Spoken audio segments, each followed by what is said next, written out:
मूदिये, अफ़गानिये, यहूदिये ये मिलकर एक प्रोपेगेंडा कर रहे थे कि पाकिस्तान में तेल का बदतरीन जो है ना वो बहरान पैदा होने वाला है और अरब मुल्क पाकिस्तान को तेल नहीं दे रहे और उनकी गाड़ियाँ रुक जाएंगी और जहाज़ भी नहीं उठ सकेंगे।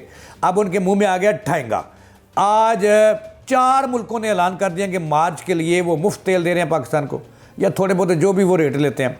इसकी अभी तस्दीक नहीं हुई, लेकिन इस बात की तस्दीक हुई है कि UAE चूँकि उससे पाकिस्तान ने हमदर्दी करवाई है, उससे थोड़ी सी चीखें मार रहा था ना।